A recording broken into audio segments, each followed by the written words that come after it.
Friends, ఇప్పుడే అందిన వార్త. కొట్టుకున్న ఇద్దరు అగ్రనేతలు తీవ్ర ఆందోళనలో నాయకులు అంటూ వార్తలు అయితే వినిపిస్తున్నాయండి. దీనికి సంబంధించి వివరాలు చెప్పడానికి వీడియో చేయడం జరుగుతుంది. చాలా మంది వీడియో వస్తున్నారు కానీ సబ్స్క్రైబ్ చేసుకుని మర్చిపోతున్నారండి. దయచేసి ఛానల్ సబ్స్క్రైబ్ చేసుకుని బెల్ ఐకాన్ ఆల్ ట్యాప్ చేయండి. ఇటువంటి ఇంపార్టెంట్ ఇన్ఫర్మేషన్ మిస్ అవ్వకుండా మీ ఫోన్ నోటిఫికేషన్ రూపంలో వస్తుందండి. చాలా మంది మీరు చూస్తున్నారు కానీ లైక్ చేయడం లేదని దయచేసి లైక్ చేయండి. ఇన్ఫర్మేషన్ అందరూ కూడా రీచ్ చేసిన వారు అవుతాం. మనం కామారెడ్డి జిల్లా కాంగ్రెస్ లో వర్గ విభేదాలు మరోసారి బయటపడ్డాయి. ఎన్నికలు సమీపిస్తున్న వేళ కలిసికట్టుగా ముందుకెళ్లాల్సినటువంటి సమయంలో నాయకులు ఎవరికి వారే అన్నట్లు వ్యవహరిస్తుండటంతో క్యాడర్లో అయోమయం నెలకొంది. తాజాగా బాన్పాడ జిల్లా కాంగ్రెస్ నేతలు ఏనుగు రవీందర్ రెడ్డి, అంబర్ సింగ్ మధ్య వాగ్వాదం చోటు చేసుకుంది.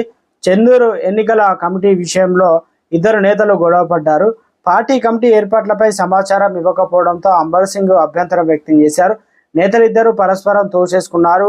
పార్టీ కార్యకర్తలు వారిని సముదాయించే ప్రయత్నం చేశారు. ఐక్యంగా లేకుండా ఇలాగే ముందుకెళ్తే ఎన్నికల్లో గెలవడం కష్టమేనని ఆ పార్టీ నేతలే చర్చించుకోవడం గమనార్హం.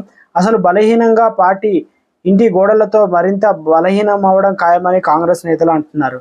మొత్తానికి తెలంగాణలో ఎన్నికలు అయితే జోరు పెరిగింది. ఇక కాంగ్రెస్ సంబంధించినటువంటి ఇద్దరు కీలక నేతలు కమిటీ విషయంలో ఇద్దరు గొడవ పడ్డారు. పార్టీ కమిటీ ఏర్పాటుపై సమాచారం ఇవ్వకపోవడంతో అంబర్ సింగ్ అభ్యర్థన వ్యక్తం చేసి నేతలిద్దరూ పరస్పరము తోసేసుకున్నారు.